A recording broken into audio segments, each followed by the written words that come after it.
कोकिला अग्रवाल जी। राधे राधे महाराज। महाराज जी, आपके चरणों में कोटि कोटि प्रणाम। महाराज जी, जीवन में अपेक्षित परिस्थितियां नहीं पाने पर परेशान व अशांत हो जाती हूँ, कृपया मार्गदर्शन प्रदान करें। देखो, हमारे जीवन में दो कर्मों का फल आता ही आता है। जो हमारे पूर्व के पाप कर्म हैं उनका फल दुख रूप में आता है। विपत्ति, संकट, समस्या, पराजय, ये सब उसी के लक्षण है।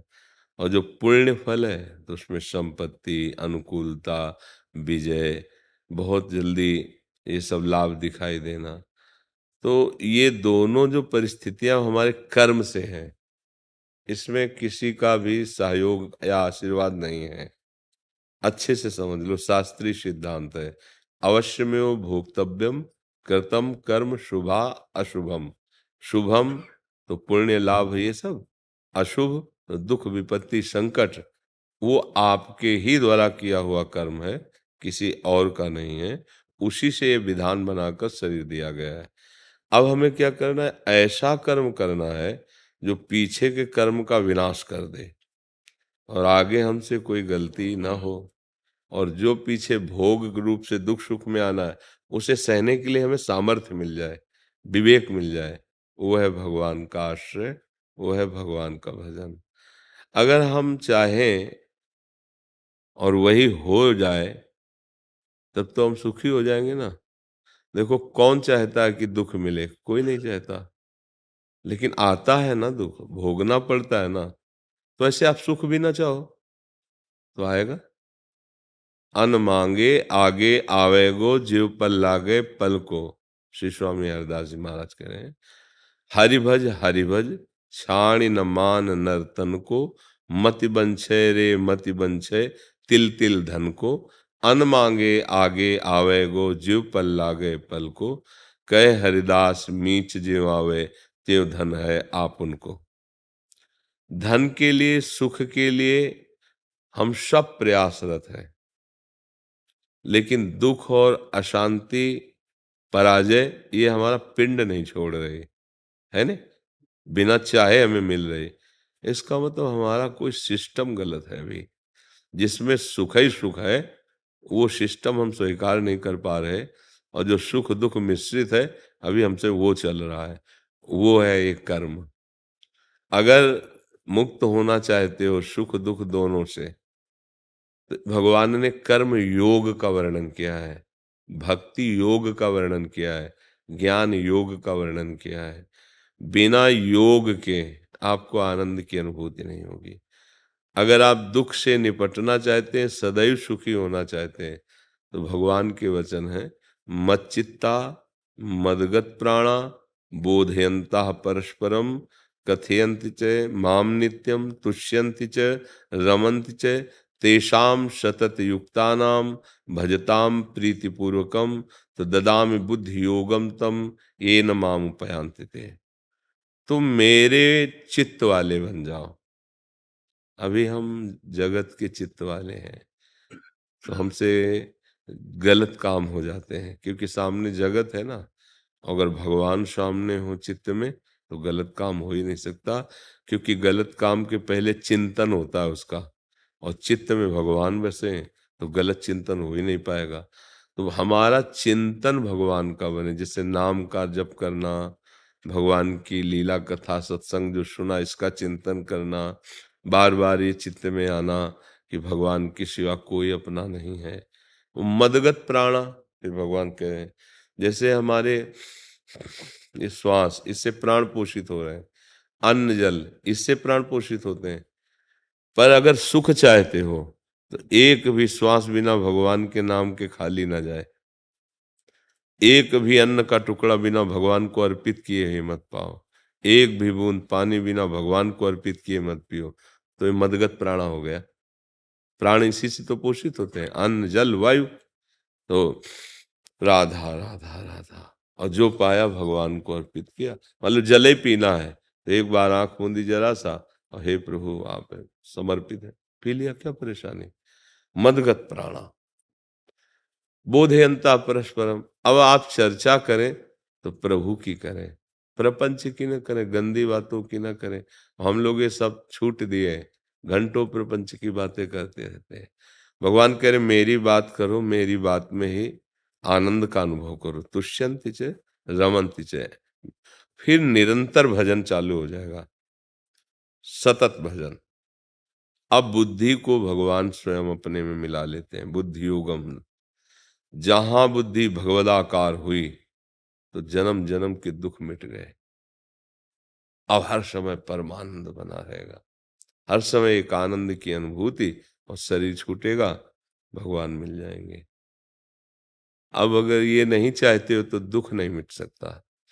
संसार के रुपया पैसा भोग सामग्री शरीरों के प्यार से आज तक किसी का दुख मिटा नहीं, बढ़ा ही है। और भगवान ने इस पूरे मृत्यु लोक में एक बोर्ड लगा रखा है, दुखालयम अशाश्वतम। ये सब नाशवान, इसके अंदर जो कुछ है और जो कुछ भी हो सब दुख प्रदान करने वाला है। यहाँ किसी का भी कुछ भी टिकाऊ प्यार नहीं है, यहाँ कुछ भी शाश्वत नहीं। दुखालयम अशाश्वतम। भगवान के लिए अगर थोड़ा भी समय दे देते तो निहाल हो जाते, नहीं हो जाते। यहाँ कौन प्यार करता है यार? सच्चाई से पूछो, सब अपने मन को प्यार कर रहे हैं। प्यार करना है तो श्री कृष्ण से करो, प्रभु से करो। हाँ, पति पत्नी भाव में भगवत भाव करो, उसी में करो। भगवान का नाम जप करो, भगवान के आश्रित रहो, गंदे आचरणों को त्याग दो। देखो, तुम जान नहीं पाते हो और तुमसे भयानक पाप बन जाता है। अब जैसे कहते भगवान कितना कठोर है, इतना ऐसी अव्यवस्था, ऐसा दर्द, ऐसा। अब अगर आपको एक एक आपके पाप दिखावे ना, तो अभी आप कहोगे कि हाँ भगवान ठीक करते हैं। व्यभिचार करना शास्त्र में सबसे बड़ा पाप रखा, 5 महापापों में रखा गया है। अब अपने जीवन को देखो, कितना आप पवित्र बचा के लाए हो। मतलब 40 के हो, 50 के हो, 35 के हो। अब आप पीछे से देखो कि आप कितना अपने आप को पवित्र रख पाए हो। अगर आपका रजिस्टर दिखाया जाए आपको ही, तो आप कहोगे कि जितना भी दंड मिल रहा है सब थोड़ा है। दूसरी बात, गर्भस्थ शिशुओं की हत्या कैसे माताएं कर रही हैं? भगवान का अंश है, तुम्हारे गर्भ में आया है, भले वो पागल है, भले वो सर्वांग नहीं है, आने दो सृष्टि में उसको, और उसकी सेवा करो। महापाप लिखा है, स्त्री हत्या, कन्या हत्या बहुत बड़ा पाप है। ऐसे भी शास्त्र आदेश ने, मान लो बहुत अपराधी स्त्री हो तो भी उसकी हत्या करने का आदेश नहीं दिया गया है, तो पूज्य देवी स्वरूपा माना गया है। अब ये माताएं खुद स्त्री होकर के और सपोर्ट कर देती हैं बच्चियों की हत्या करने के लिए। बोले बहुत नॉर्मल से बोल देते हैं।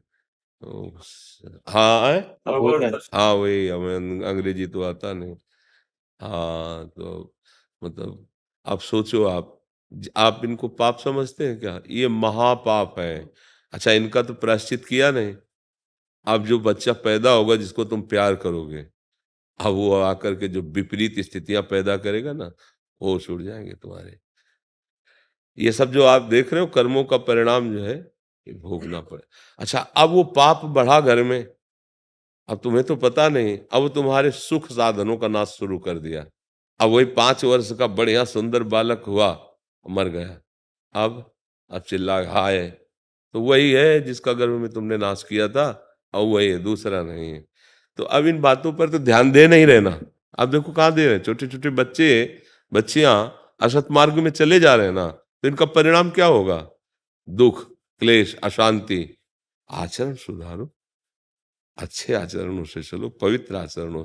स्वाभाविक गर्भपात हो जाए बात अलग है, आपको हत्या करने का अधिकार नहीं। हमारा भारतीय कानून अधिकार नहीं देता, फिर राजकीय जो वैदिक कानून है उसको तो कैसे? तो अब उनका दंड तो मिलेगा ना।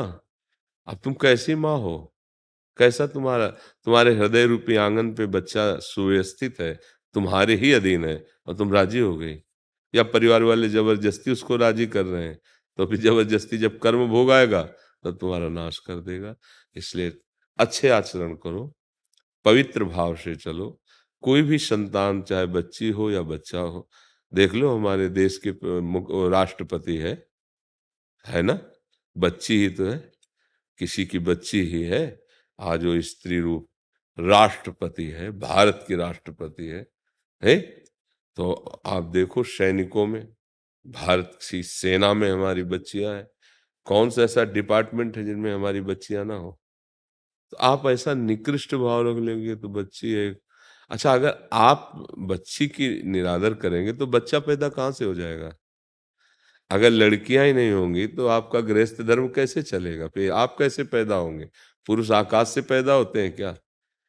बहुत जीवन अमूल्य है और बहुत सी गलतियां अपने लोग ऐसे कर रहे हैं जिसको हम मानते नहीं कि गलती हो रही, जिसको मानते नहीं कि पापाचरण हो रहा है। फिर उनका जब भयानक दंड आता है तब वो भगवान को कोसते हैं। अब इन विषय पे चर्चा कहाँ होती है? मतलब जैसे भागवत है तो 7 दिन के एक उनका प्रणाली है। एक दिन ये कहना, दूसरे दिन वो कहना, तीसरे दिन ये कहना। ये जो जैसे सत्संग, ये विषय चर्चा हो रही, ये सुधार के लिए हो रही। जैसे घर में बैठकर सलाह की जाए और उसको सुधारा जाए, ऐसे हम बात करें। हम ये नहीं कह रहे कि तुम नीच हो, हम ये नहीं कह रहे कि तुम पापी हो, लेकिन तुम कर रहे हो गलत ना, उसका सुधार करो। तुम ही सोचो, तुम्हारे आंगन में बच्चा खेलता हो, कोई थप्पड़ आके मारे, कैसा लगेगा? तुम कूद पड़ोगे कि हमारे बच्चे, वही बच्चा केवल तुम्हारे आश्रित है उस समय तो पेट में, और तुम्हें पता है कि मेरा बच्चा है, और तुम पैसे देकर उसका नाश करवा रहे हो। अब इससे बड़ी हत्या और क्या होगी? भ्रूण हत्या, गर्भ हत्या बहुत बड़ा पाप। और आजकल माताएं बहनें इस पर ध्यान ही नहीं दे रही हैं।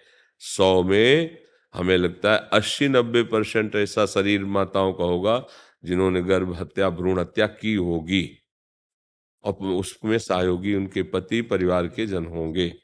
अब उसका परिणाम सुखी होगा, वो गृहस्थी सुखी होगी कि नहीं? नहीं गृहस्थ। अच्छा, जो पहले से ब्रह्मचर्यहीन हो गए, व्यभिचार कर रहे हैं, बच्चे बच्चियां, ये सुंदर गृहस्थ बन पाएंगे क्या? ये सुंदर पति पत्नी की तरह रह पाएंगे? अपने घरों में हमने देखा कि जैसे खेत से आ रहे हैं पिताश्री, तो माताजी उठकर खड़ी हो गई आसन से, और जब बैठ गए तो उनके पैर धोए। ये रोज के नियम थे। मतलब देवता की तरह, भगवान की तरह मानना। और अब तो नाम ले, ये राकेश तो ऐसा लगता है जैसे किसी लेबर को बुला रहे हो। अरे अगर पहले था कि उनके पति का नाम पूछो ना, जैसे कहीं नाम, तो वो बहुत हिचकती थी और कहती थी कि बता दो राजकुमार के पापा का क्या नाम है, ऐसे। और अब आप देखो ना, ऐसे ऐसे वार्ता होती है, ऐसे सीधे नाम लेके पुकारे तो पता नहीं चलता है महाराज जी, उसके। हम नाम लिखवाते हैं ना यहाँ हाँ टोकन में, तो एक माता जी गांव से आई, हाँ तो उनको बोला, उनका नाम तो लिख दिया, तो उनके रहे पति का नाम, हाँ वो भी आए हैं तो बाहर हैं, हाँ तो कह रहे उनका नाम तो नहीं लूंगी, तो कह रहे हाँ, कि बहुत कुछ तो सुंदर। बताओ, 5-6 बार पूछा, कह रही हाँ जो धरती का राजा होता है, मतलब पहेलियां डाल के, फिर मतलब लास्ट में बोला कि भूपाल उसका नाम था 5 मिनट लग गए माता हाँ, जी नहीं के। बिल्कुल। ऐसे जैसे गुरु जी का नाम है, ऐसे अपने गुरु जी का नाम तो हम अपने मुख से, हाँ, ऐसे कभी नहीं। कभी बहुत जरूरत पड़ी ऐसा कोई संत महात्मा पर, तो परम पूज्य प्रातः स्मरणी, और हिम्मत नहीं पड़ती फिर बोलते हैं कि अमुक अमुक ऐसे। अब आज देखो कितनी मर्यादा थी, इतनी मर्यादा। आज हमारी मर्यादाएं जो अपवित्रता की तरह, उनको कहा जाता है अरे पुराने जमाने की। नहीं नहीं, ऐसा नहीं। बहुत बहुत सावधानी की जरूरत है। ये छोटी छोटी बातें कहने में आती है, लेकिन इनका बहुत बड़ा महत्व होता है, बहुत बड़ा महत्व। हम सबको प्रणाम करके कहते हैं कि अभी तक जो हुआ सो राधा राधा, आगे ऐसी गलती मत करो। ये गर्भ हत्या, भ्रूण हत्या, शराब पीना, व्यभिचार करना, कैसे नए बच्चों को बताएं? मतलब एक स्त्री, उससे एक वीर पैदा, देशभक्त पैदा होगा, एक भगवान का भक्त पैदा होगा। अगर वो ब्रह्मचर्य से है, पवित्रता से पाणी ग्रहण हुआ, तो पति की प्रियता होगी और जीवन बड़ा मंगलमय होगा। अब इसे नया जमाना माना जा रहा है। अब कैसे इस पर ब्रेक लगाई जाए? कैसे इस पर, अगर माता पिता शासन करते हैं तो डांट देते हैं माता पिता को, और माता पिता भी अपने आचरणों को संभाल नहीं पा रहे। बच्चे जब देख रहे हैं ना, तो वो सब गड़बड़ होता चला जा रहा है। जब छोटी छोटी बातें नहीं सुधार आ रही, तो भगवत प्राप्ति, अध्यात्म, जितेंद्रियता, ये तो बहुत ऊंचाई की बातें हैं। नवल किशोर जी दिल्ली से। सतगुरुदेव भगवान आपके चरणों में कोटि कोटि प्रणाम। महाराज जी, कई साल पहले किसी व्यापारी के कुछ पैसे मेरी तरफ रह गए थे, जिसे वो लेना भूल गया। मेरे साथी ने मुझे कहा कि जब वो पैसे लेना भूल गया तो हम क्यों दें, लेकिन कुछ सालों से मुझे जलन हो रही है। मैं उस व्यक्ति को दोबारा मिल नहीं पाया। कुछ समय पहले मैंने कुछ पैसे उसके नाम के गौशाला में दे दिए। बाकी पैसे को कैसे देकर ऋण मुक्त हूं, और कैसे, क्या मुझे ब्याज भी जोड़कर देना चाहिए महाराज जी? अभी मैं संशय में हूँ थोड़ा सा। हाँ, आपका हृदय पवित्र है इसलिए ऐसा चाहता है। उचित तो यही है कि जिस व्यक्ति से लिया गया उसी को दिया जाए। हाँ, तो फिर उसके भगवत स्वरूप मान करके जैसे आपने गौशाला में दिए वैसे दे दीजिए। उसका ब्याज नहीं देना, अगर तय हुआ हो तो दे क्या दीजिए, तो कुछ नहीं। तो फिर जो मूल है वो दे दीजिए।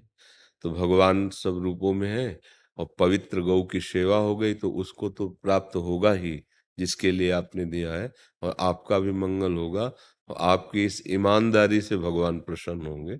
धन्यवाद है आपको कि आप अब भी अपने हृदय में ईमानदारी धारण किए हुए हैं। मनुष्य जीवन का यही लाभ है। बहुत सुंदर। नहीं तो आजकल के विचारों में तो ये होता कि अच्छा हुआ इतने रुपए बच गए हमारे, पर उत्तम बात यह है कि वो रुपए आपकी हानि कर देते, आप उसको गौशाला में दे दीजिए। ठीक है, बहुत सुंदर है। श्रुति जी काशी से। राधे राधे महाराज जी। राधे राधे महाराज जी, आपके चरणों में दंडवत प्रणाम। महाराज जी, काशी में शरीर त्यागने से प्रत्येक मनुष्य को भगवान शिव स्वयं तारक मंत्र देकर मुक्त करते हैं। तो महाराज जी, यदि किसी अन्य संप्रदाय के व्यक्ति जिनकी भगवान शिव में आस्था ना हो, उनकी भी मृत्यु काशी में हो, तो क्या उन्हें भी मोक्ष प्राप्ति होगा? या कोई वहां आत्महत्या कर ले तो क्या उन्हें भी मोक्ष प्राप्ति होगा? हाँ, दोनों बात। पहले तो ये समझना है कि अमृत किसी जाति, संप्रदाय, श्रद्धा अश्रद्धा पर उससे कोई फर्क नहीं पड़ता। अमृत का कार्य है अमर कर देना। तो काशी की जो भूमि है वो तारण शक्ति संपन्न है, क्योंकि भगवान देवाधिदेव महादेव विराजमान है। भगवान शिव से भाव है कि नहीं है, उससे जैसे अमृत को जान के पियो या अनजान के पियो, अश्रद्धा से पियो या श्रद्धा से पियो, कोई जबरदस्ती पिला दे या आप स्वयं सरक के अमृत को में चले जाए तो आप अमर हो ही जाएंगे। उसका प्रभाव है। जैसे अग्नि को श्रद्धा से छुओ या अश्रद्धा से छुओ या जबरदस्ती छुला दी जाए या भूल से छू जाए, उसमें दाहिका शक्ति वो जला ही देगी। तो पहली बात तो ये कि काशी में विश्वनाथ जी से श्रद्धा करे या ना करे, अगर काशी की सीमा के अंतर्गत उसके प्राण छूटते हैं तो निश्चित वो मोक्ष को प्राप्त होता है, इसमें कोई संशय नहीं, क्योंकि वो तारण शक्ति संपन्न है। अब दूसरी बात ये जो कि आत्महत्या करना, ये बड़ा निंदनीय पाप है, बड़ा निंदनीय पाप है। आप भगवान भूतेश्वर के अंदर अंदर वो सीमा में रह करके वहीं जन्मेगा, उसको दंड मिलेगा और वहीं तड़पेगा, वहीं सड़ेगा, भोगेगा। और आत्महत्या जनित पाप से जब निकृष्ट भाव से मुक्त हो जाएगा तो उसकी भी गति हो जाएगी, पर उसे दंड मिलेगा, क्योंकि वो भागवतिक विधान के विपरीत शरीर का त्याग कर रहा है। ऐसा नहीं, जैसी भी परिस्थिति हो, शरीर के सुख दुख को सहते हुए सच्चिदानंद भगवान का चिंतन करते हुए शरीर त्यागने का नियम है। ऐसा नहीं कि आप गंगा में कूद गए तो मोक्ष पदवी को प्राप्त हो जाएंगे। हाँ, जैसे आपने काशी में शरीर त्यागा, आत्महत्या की, तो आपको वहीं सूकर कुकर आदि की नीच योनियां मिलेंगी और कष्ट मिलेगा, दंड मिलेगा, भोगोगे और फिर वहीं मुक्त हो जाओगे। इतनी सुविधा मिलेगी क्योंकि वहां आपने काशी का ही आश्रय लेकर के अपराध किया, अपना शरीर नष्ट किया, तो वहीं दंड मिलेगा और भूतेश्वर भगवान शिव उसका मंगल कर देंगे। जैसे हमारे वृंदावन की महिमा है, अगर यहाँ आप कोई अपराध करके ऐसे ऐसे, तो ये एक जन्म और मिलेगा उसे और भोगना पड़ेगा और फिर लाडली जी के पास पहुंच जाएगा। क्योंकि ये भगवान के धामों की महिमा कोई ऐसा नहीं कि ग्रंथों में लिखी मात्र है, सत्य है, परम सत्य है, त्रिकाल सत्य है। तो चाहे जहाँ जैसी भी भावना वाला हो, किसी भी संप्रदाय वाला हो, और धाम की एक अलौकिक महिमा होती है, पुरियों की एक अलौकिक महिमा होती है। जैसे रामोपासक गोस्वामी तुलसीदास जी ने बहुत निष्ठापूर्वक काशी का सेवन किया तो उनको साक्षात्कार भगवान सियाराम जी के ही हुए। अगर कोई श्यामा श्याम का उपासक निष्ठापूर्वक काशीवास करता है तो काशीनाथ उसे श्यामा श्याम का ही साक्षात्कार करवाएंगे। उसकी जो मुक्ति पदवी है वो श्यामा श्याम में ही होगी, ऐसा है। अब जैसे यहाँ हमारे वृंदावन धाम में शिवोहम ज्ञान मार्ग के पथिक बहुत से अन्य संप्रदाय के, तो ये धाम उनको उन्हीं भावना की इष्ट का अनुभव कराएगा। ऐसा नहीं कि सबको श्री जी की सखी बनेंगे जाके, नहीं, शरीर पूरा होगा तो ये पावन भूमि तारण भूमि महान भूमि है, उनकी भावना सिद्ध हो जाएगी और वो मोक्ष पद को प्राप्त होंगे। और जो चाहते हैं राम भक्ति तो राम भक्ति को प्राप्त होंगे, श्याम भक्ति तो पावर है, पावर है, आपने पावर का संचय किया और भावना आपकी, तो ये यथा मम प्रपद्यन्ते तास तथैव भजाम्य हम मम वर्तमान वर्तन्ते मनुष्या पार्थ सर्वसा।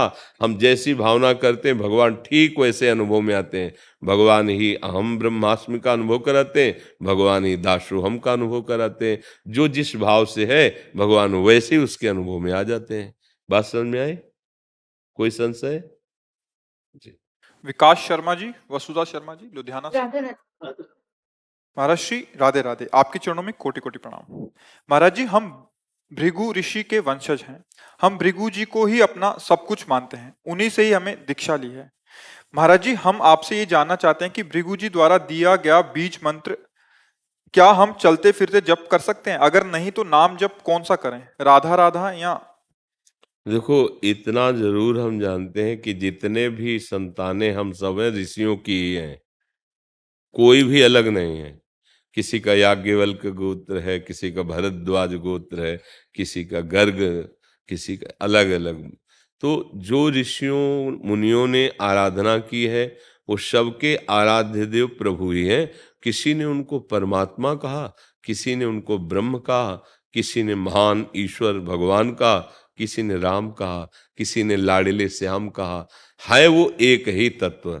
जो गुरु मंत्र होता है किसी भी संप्रदाय को, उसकी मर्यादा होती है। वो उच्चारण नहीं किया जाता और अपवित्र दशा में मंत्र जाप नहीं किया जाता। हाँ, नाम को इतना महामहिमा है कि विधि निषेध से परे है। अपवित्र पवित्रो वा सर्वावस्थांगतोपि वा यह स्मरेत पुंडरीकाक्षम सवायाभ्यंतरा शुचि।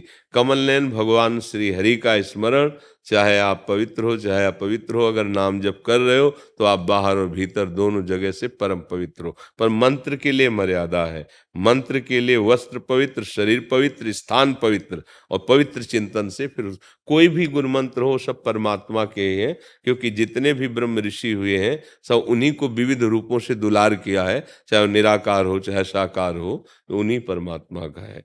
अब ये बात कि हम राधा राधा जपें तो ये हमारा विषय है। अगर आप हमसे पूछोगे तो हम वृंदावन आसक्त हैं, हम राधा चरण उपासी हैं, तो हमारा हृदय कहेगा, रोम रोम कहेगा कि आप राधा राधा राधा रटो। पर आपको चाहिए कि अपने गुरु मंत्र को प्रधान रखते हुए, गुरु निष्ठा का भाव रखते हुए, गुरु प्रदत्त नाम और मंत्र में अपनी निष्ठा जागरण करें। अब आपका क्या चले वो आप देखो। सिद्धांत ये है, हमारा तो ये है कि आगे कोई गति नहीं चाहिए हमको, बस इसी नाम में इतनी प्रीति हो जाए कि कभी विस्मरण न हो। यत्र यत्र मम जन्म कर्म भी नारके परमे पदे अथवा राधिका रत निकुंज मंडली तत्र तत्र हृदय में विराजता।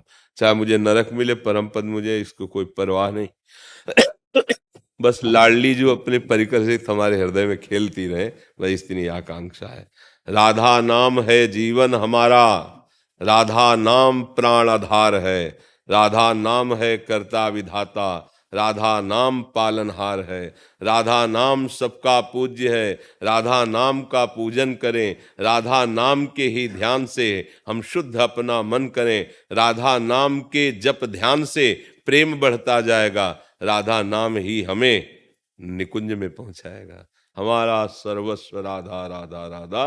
अब आपको जो गुरु जी ने दिया है वो समान ही है। जितने नाम हैं, जितने मंत्र हैं, वो समान बलशाली है, वो सब भगवत स्वरूप है। अश्रद्धा अपने गुरु मंत्र पर ना करके खूब भावपूर्वक जपे और खाली समय मिल रहा तो राधा राधा उच्चारण करे, कोई इसमें परेशानी जी। जैसे हमारे गुरुदेव जी ने मंत्र दिया है तो नाम नहीं है, तो नाम मंत्र में नाम भृगु जी का है, तो हम नाम कौन सा जपे? हम बस इसी संशय में फंसे हुए हैं अभी तक। देखो, हमसे पूछोगे तो कह तो रहे राधा राधा राधा राधा राधा। कुछ समय गुरु मंत्र जप लो और राधा राधा नाम जप कर लो। हमारी प्राण प्यारी रात ये जैसे बंसी में लालजू ने जब क्लीम शब्द का उच्चारण किया तो संपूर्ण ब्रज गोपियां बावरी होकर लालजू के समीप आ गईं। आई ब्रजनारी सुनत बंसी रो, गृहपति बंद विशारे, दर्शन मदन गोपाल मनोहर, मनसिज ताप निवारे, हर्षित बदन बंक अवलोकन, सरस मधुर धुनि गावे, मधुमय श्याम समान अधर धरि, मोहन वेणु। उच्चारण क्या किया था?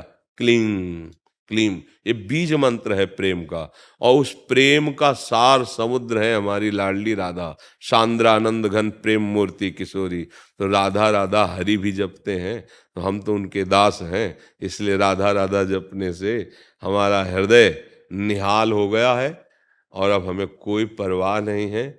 और राधा राधा छूटे ना, बस इतनी हमारी चाहत है कि ये नाम का फल यही कि निरंतर नाम चलता रहे। अब आगे आप लोग देख लो, जो नाम प्रिय हो, नाम जप किए बिना, ये बात गांठ बांध लो, कोई भी साधन है और उसमें गुरु प्रदत्त नाम मंत्र का चिंतन नहीं है तो वो साधन अधूरा है। किसी भी मार्ग का पथिक हो, जैसे संन्यास मार्ग में है प्रणव उद्गीत ओम, निरंतर ओंकार वृत्ति, मंत्राकार वृत्ति।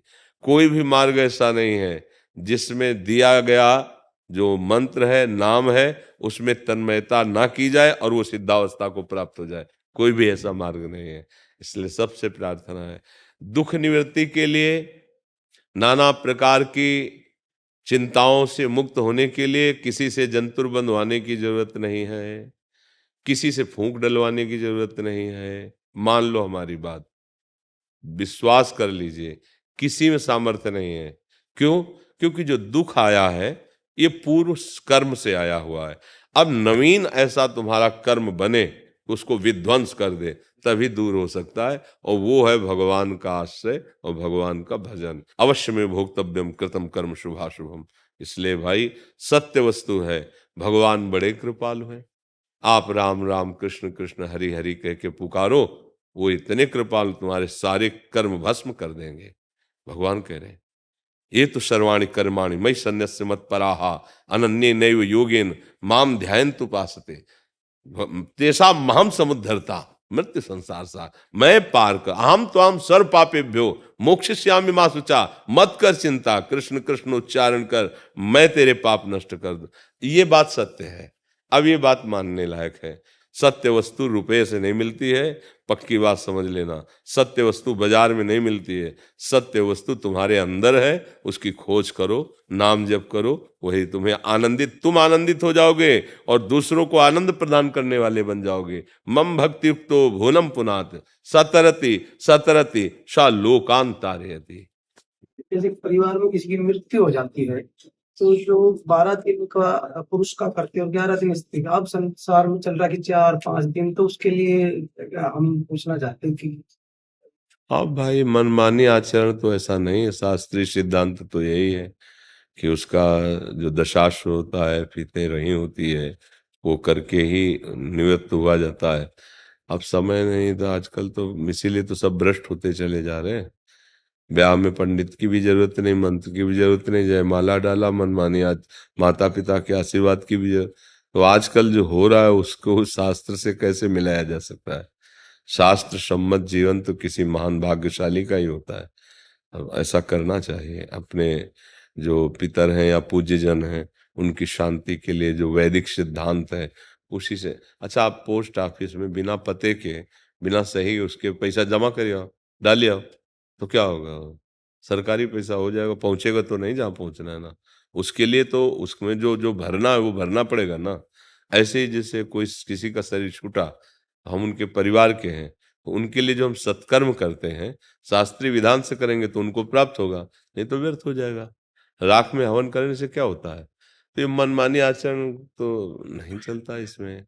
अब आजकल समाज इतना मनमानी आचरण में उतर चुका है, तो मानने के लिए तैयार ही नहीं है। वो यही कहते हैं महाराज जी, जिसको भी कहे कि नहीं टाइम नहीं है, जल्दी कर दो। परिवार में भी तो हाँ हमारा तो हृदय जलता है उससे हाँ कि तो जब गलत। यमराज आएगा तब भी उससे कह दे टाइम नहीं है। यमराज जब आए तो ये सब अच्छी बातें नहीं है, ये धर्म विरुद्ध बातें, इनका मतलब ऐसे लोगों की बातें नहीं माननी चाहिए। जगन्नाथ स्वामी नयन पथगामी। हमारे जी जगन्नाथपुरी से आए हैं, जगन्नाथ जी के श्रीअंग सेवक। ये जगन्नाथ जी का जो दारू ब्रह्म मूर्ति है, जैसे जगन्नाथ जी मंदिर में दारू ब्रह्म बने, यही उसी लकड़ी से बने हुए हैं। जी आपके लिए जगन्नाथ जी का श्रीअंग लागी वस्त्र जो पहनते हैं चंदन लागी के समय। जी।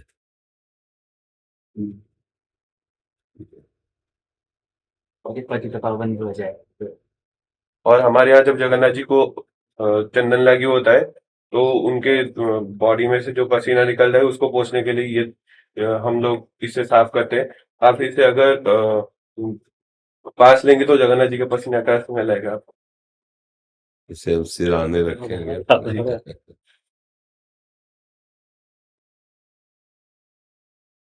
बड़ी कृपा, बड़ी कृपा। क्या सेवा करें आपकी? नहीं, आपके दर्शन हो गए, बस आपके आशीर्वाद और राधा रानी का आशीर्वाद चाहिए। लाओ श्री जी की चुनरी हो, श्री जी का बहुत कृपा, बहुत कृपा।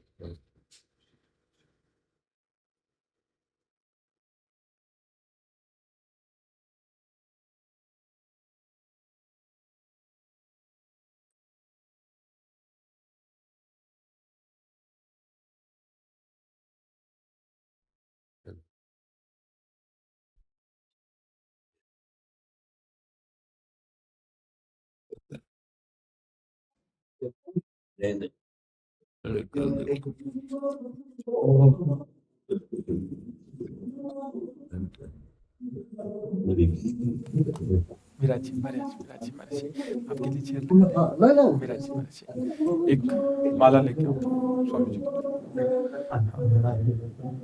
एक माला लाओ श्री जी की, एक माला। माता जी शेर देव जी से आपके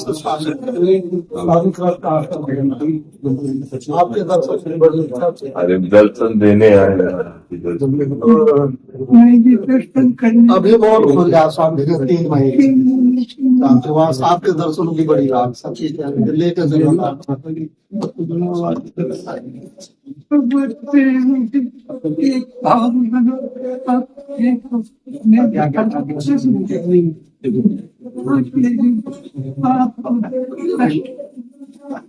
अष्टावक्र जी महाराज की तरह जन्म जात शुद्ध बुद्ध मुक्त और आदर अमर स्वाधीन हो तो हमारे देश पे जैसे राजा जनक ने विद्वानों को कैद कर दिया था, तो अष्टावक्र जी ने जितनी देर में उनको ज्ञान दिया और राजा जनक से जैसे सारी जनता विद्वानों को छुड़ा दिया, ऐसे आप भी सक्षम हैं। अब आप आजकल जो राजा जनक रूप सरकार रूप राजा जनक है और जो प्रजा आज कैद में एक प्रकार से पड़ी है, उसको अष्टावक्र की तरह ही आप एकदम ठीक कर सकते हैं उसको। आप स्वामी की कृपा है, अपने में तो कोई सामर्थ्य नहीं, साउंड में कोई सामर्थ्य नहीं, जो अंदर छिप लग गई वही बुलाई जाती है। आप गुरुजन बैठ करके जो बुलवाते हैं, जो करवाते हैं, अपने में तो सामर्थ्य नहीं स्वामी जी। ये आप पिता जैसे दुलार कर रहे हैं, ये बस ये है कि वस्तु रख दी आपने अपनी और उसी की बड़ाई कर रहे हैं। आपकी ही वस्तु है, आप गुरुजनों की दी हुई वस्तु है, उसी से मूकम करोति वाचालम पंगुम लंघयते गिरिम। मैं नहीं पता भगवान की प्रेरणा आपकी हुई थी, मैंने तो नहीं पता आप कैसे करेंगे, लेकिन करना आपने। आज देश संकट में है और आपने करना है, क्योंकि मैं सारा हिंदुस्तान छोड़ मेरा ऐसी शक्ति कहीं देखी नहीं मैंने, इसीलिए मैं आया।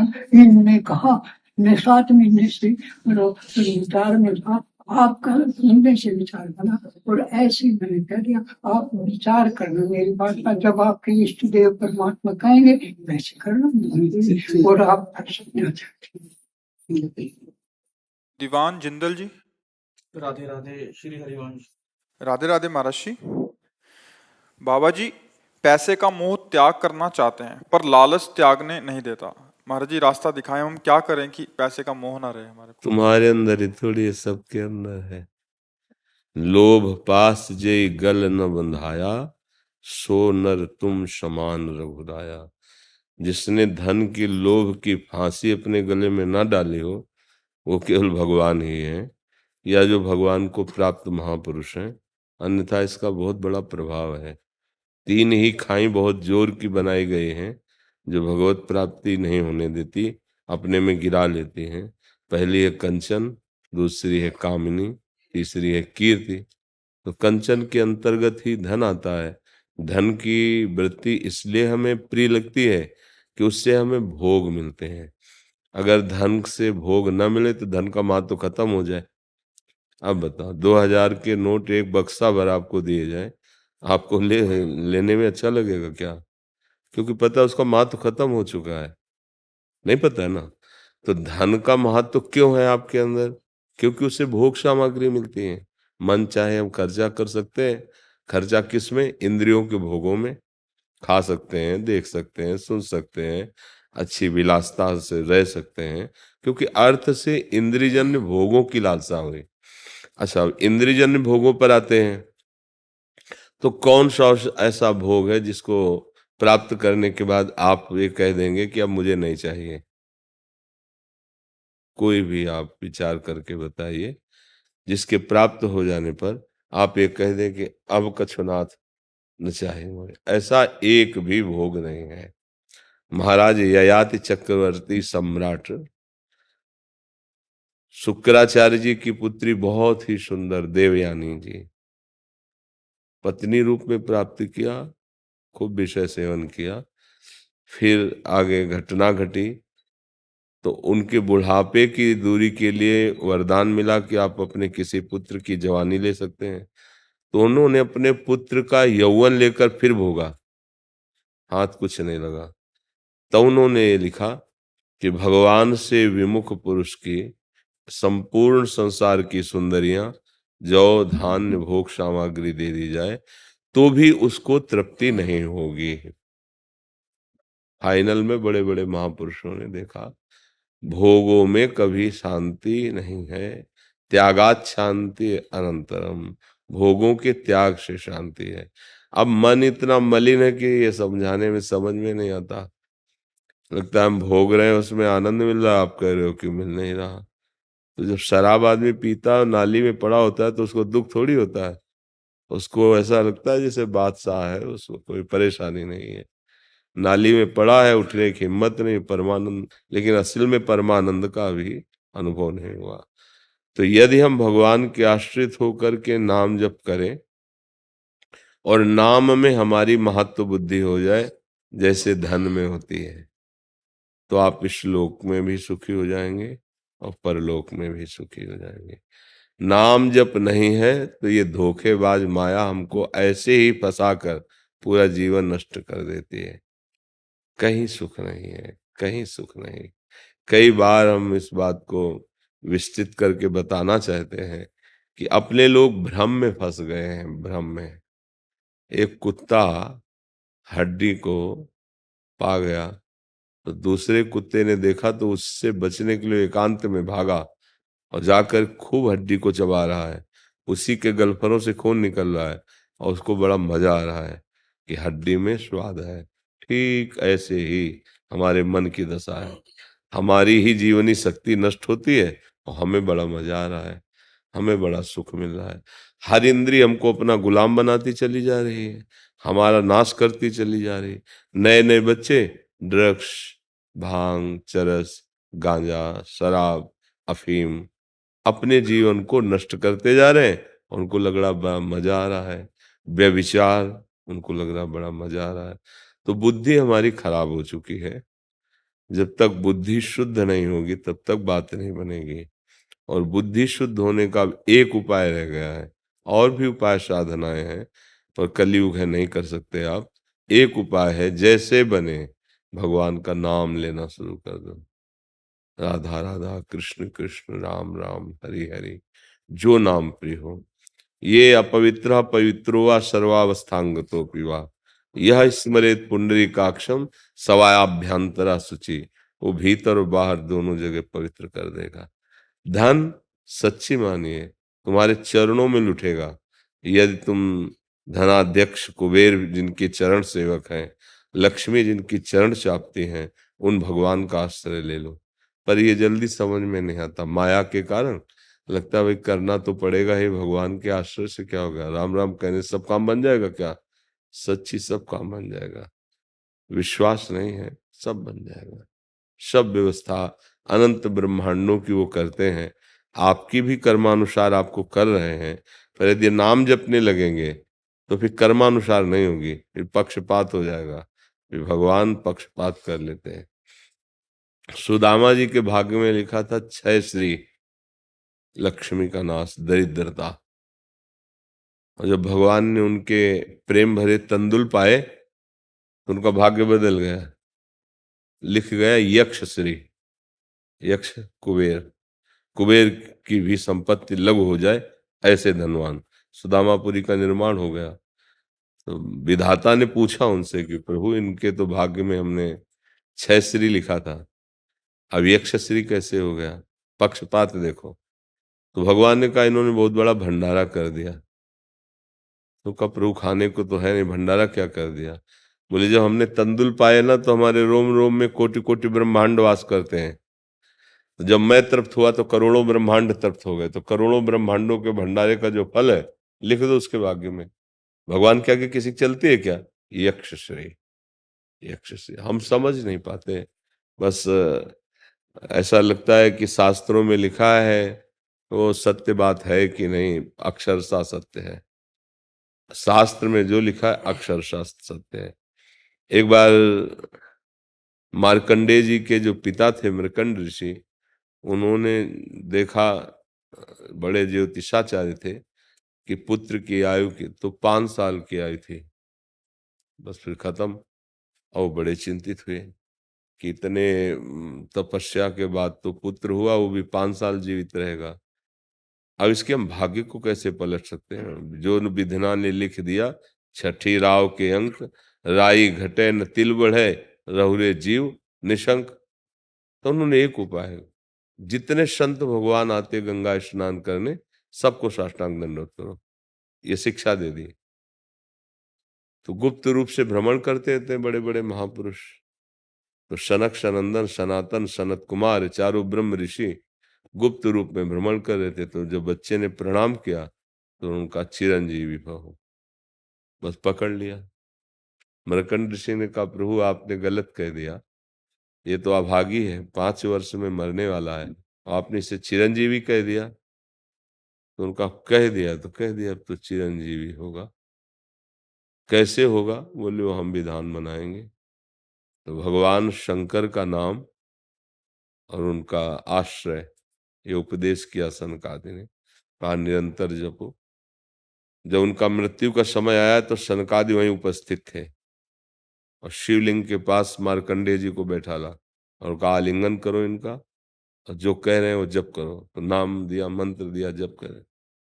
मृत्यु आई, हिम्मत नहीं हुई कि अंदर प्रवेश कर सके, क्योंकि सनकादि निरंतर भजन पर आए। तो स्वयं मृत्यु ने भगवान शंकर का स्मरण किया कि आपका ही सब बनाया हुआ खेल है और आपकी शरण में है और आपके जन रक्षा कर रहे हैं और मेरा टाइम है इसको ले जाने का, अब आप आदेश कीजिए। तो भगवान शंकर प्रकट हो गए और उनका समस्या क्या है? बोले इसकी आयु खत्म है, 5 वर्ष की है। बोले मेरी 5 वर्ष की आयु से जोड़ लो इसको, और कुछ नहीं बदलना, मेरी 5। ओ अनादि अनंत महिमा से, जितना ब्रह्मा की आयु होती है ना भगवान की, ऐसे होती है निमिष, इतने। ब्रह्मा की आयु पूरी इतनी।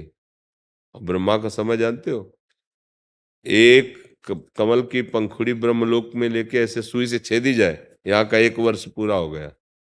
और ऐसे ब्रह्मा की पूरी दिव्य 100 वर्ष की आयु भगवान का निमिष है, आज भी है मार्कंडेय जी। हम लोग कथा केवल सुनते हैं, कहते हैं, पर विश्वास नहीं करते भगवान पर। भगवान पर विश्वास करें। धन में सुख नहीं है, पक्का मान लो। आप बताओ कितना मिल जाए तो आप सुखी हो जाएंगे? जितना आप सोचेंगे उससे कई गुना किसी के पास है।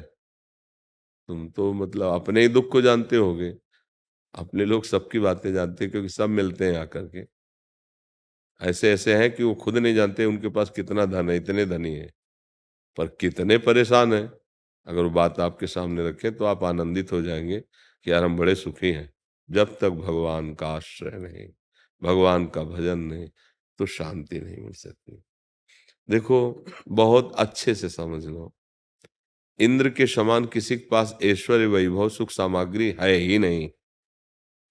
ऐसी अप्सराएं जो उतर जाए ना मृत्यु लोक में, तो प्राण निकल जाए, देख के प्राण निकल जाए। बड़े बड़े ऋषियों को क्षोभ हो गया और वो ब्रह्मचर्यहीन हो गए देख के। ऐसी सुंदरियां हैं, ऐसी सुंदरियां, ऐसा ऐश्वर्य, ऐसा पद, ऐसी में उसको भी शांति नहीं है। देवराज इंद्र को भी शांति नहीं है, वो भी विषयों से लालायित रहते हैं। अप्सराओं को छोड़कर एक ब्रह्म ऋषि की, एक महात्मा की कुटिया में जाके गलत आचरण करते हैं। सुना होगा अहिल्या प्रसंग। क्या है ये, क्या है? समझो, जरा विचार करके देखो, तुम क्या चाहते हो, उनके पास क्या कमी है। इसका मतलब चाहतों की पूर्ति नहीं हो सकती। बिना भगवान का भजन किए, भगवान का आश्रय लिए, कहीं कोई भी संतुष्ट नहीं है, चाहे जितने बड़ा पदाधिकारी हो विश्व ब्रह्मांड में कोई। इसलिए जैसी परिस्थिति दी है भगवान ने, उसमें राजी रहना सीखो। जो दुख सुख है उसे भोगना सीखो, हिम्मत से लड़ना सीखो, और राधा राधा राधा राधा। तो ये जन्म आपका जो भी दुख सुख से लिखा हुआ है, भोग लो, आगे बढ़िया, निर्मल हो जाओगे, एकदम हंस हो जाओगे, परम हंस हो जाओगे, भगवदानंद में डूब जाओगे। सत्य विषय यही है। और जादू टोना हो, जंतर मंत्र बंधवाना हो तो बहुत जगह है।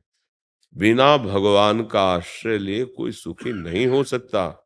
और आप भागे घूम रहे हो इधर उधर की, कोई जंतुर बांध दे, कोई कुछ। अरे आधा घंटा बैठकर रामायण पढ़ो, आधा घंटा बैठ के कीर्तन करो, रो रो के भगवान से प्रार्थना करो। अगर बदल न जाए सिस्टम तो हमें बता देना। मतलब ये हम बहाबूदी नहीं बता रहे, अहंकार मत समझना। खाने को नहीं था, हमारे भिक्षुक थे।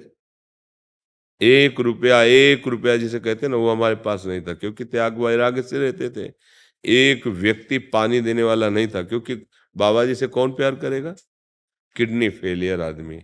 और जब जरूरत पड़ी तो देखो मालिक की व्यवस्था देखो कैसे। ऐसे कभी किया नहीं, कभी करेंगे नहीं। मर जाए मंगवो भलो न बाप सो, जो प्रभु राखे टेक। उनसे भी नहीं मांगा है, तुम्हारी गरज हो तो करो। हम प्यार किया है तुमसे, कोई धंधा थोड़ी किया है। बस सब व्यवस्थाएं चल रही, सब। अंदर भयानक कष्ट है इस समय भी, वर्तमान में। एक ऐसा लगता है जैसे पूरे महल में आग लगी, एक कोने में ऐसी जगह है, एसी रूम, कि चुपचाप बैठ जाओ, आंच नहीं पहुंचेगी, ऐसा कुछ है यहाँ। अगर भगवान की शरण में ना हो तो अभी तुम्हें दिखाई देगा कि दुर्दशा किसे कहते हैं। दोनों किडनी फेल है।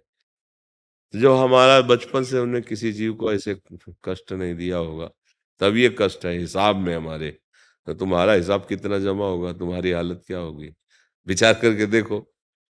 अब ये कि हमारा आखिरी रजिस्टर है, खेल खत्म। तो इसलिए जो है फटाफट भुगवाया जा रहा है। चलो निकलो बाहर, अब मतलब जेल से मुक्त होने का समय आ गया है। तो इसलिए सब लीला है। मान लो आप रुपये के चिंतन में हो, अरबों रुपया होगा, करोगे क्या करोगे तुम? भोगे सामग्री ना, बढ़िया कपड़ा, बढ़िया गाड़ी, सब व्यवस्था, और एक्सीडेंट हुआ, गाड़ी में आगी लग गई, सब भर गए, उसी में जल गए, क्या हुआ? क्या क्या सुख ने? बोले इतने की गाड़ी थी, ऐसा ऐसा था, एक्सीडेंट हुआ था। मृत्यु लोक है होश में, धन में सुख नहीं है, भगवान के नाम में सुख है। इससे जो धन मिलता है वो बांधता भी नहीं है, क्योंकि भगवत प्रसाद रूप है ना। जैसे ऐसे मिठाई लो, 100 ग्राम पाओ, और वही 100 ग्राम मिठाई प्रभु को भोग लगवाओ मंदिर में, और फिर लो, तो इतने में भी इतना स्वाद सबको नहीं कहते। वो इतनी मिठाई जो है ना, भगवत प्रसाद हो गई तो एकदम आनंद है। वही मिठाई खरीद के खाओ, आनंद नहीं मिलेगा। सत्यनारायण की कथा में जब पंचामृत बंटता था ना, तो हम लोग बच्चे जब थे तो डबल लाइन लगा लेते थे। हाँ ऐसे, जब चम्मच घर में बना लो, खूब दूध है, खूब नहीं स्वाद आएगा, क्योंकि भगवद अर्पित है। तो अगर तुम्हारा जीवन भगवद अर्पित हो गया, तो आज जो बेस्वाद जीवन है वही आनंदमय। प्रसादे सर्व दुखानाम हानिरस्य उपजायते। बिना भगवान की शरण के, बिना भगवान के नाम के तुम ठगे जाओगे, तुम्हें छला जाएगा, चाहे वो माया हो, चाहे वो व्यक्ति हो, चाहे वो वस्तु हो। जो भगवान के चरणों से दूर कर दे वही हमें ठग रहा है, बस सीधी बात समझ लो। और ये दिमाग में बैठा लो, पैसे से सत्य वस्तु की प्राप्ति नहीं होती। पैसे से तुम भोग खरीद सकते हो, और पैसे से जो आशीर्वाद मिलता है वो नाटक मिलता है, ध्यान रखना। पैसे से सच्चिदानंद को खरीदा नहीं जाता, उसके लिए तो प्राण समर्पित किए जाते हैं। जैसे जैसे नाम जप करोगे तो भगवान कृपा करेंगे, भगवान कृपा करेंगे तो जा पर कृपा राम की हुई ता पर कृपा करे। ये सिद्धांत समझ लीजिए। ऐसा नहीं कि 10-5 लाख दे लेके तुम्हारा निपटारा हो जाएगा। हाँ, वो धोखा है, तुम्हें छला जा रहा है। तुम्हारे कर्म को कोई भी विनाश नहीं कर सकता। अगर कर सकता है तो एकमात्र हरि। मामे वे प्रपद्यन्ते माया में ताम तरंतिते। हरि के सिवा दूसरा कोई ठिकाना नहीं। अगर भाग रहे हो तो भाग भाग के देख लो, चाहे जहां चले जाओ, ठगे जाओगे, ठगे जाओगे। शुद्ध मार्ग भगवान का है, इसमें पैसा बिल्कुल नहीं लगता है। जो श्वासों को, जीवन को समर्पित करके मिलता है वो सत्य वस्तु है। एक एक श्वास भगवान का नाम जप करो, एक एक कर्म भगवान को समर्पित करो, अभी आनंद आ जाएगा। अब आप पियो शराब, खाओ मांस, करो व्यभिचार, भैया नहीं संभलेगा। यहाँ आना आपका व्यर्थ हो जाएगा, यहाँ की बात रंग नहीं लाएगी। और अगर मान गए, गंदे आचरण छोड़ दिए, तो किसी से आशीर्वाद मांगने की जरूरत ही नहीं पड़ेगी। तुम खुद इतने प्रवीण और बलवान हो जाओगे कि दूसरों को संभाल लोगे, अपनी बात क्या है। तो ये बात समझो, सत्य वस्तु श्री भगवान है।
महाराज जी, आप कब ठीक होगे? हैं? आप कब ठीक होगे? हम कब ठीक होंगे? वैसे हम तो ठीक ही हैं, पर अब किडनी खराब है, अब वो तो चलती रहेगी, धीरे धीरे ठीक आपसे है। मिलने का बहुत मन करता है। हाँ, आ जाया करो जब आपका मन करे, ठीक है।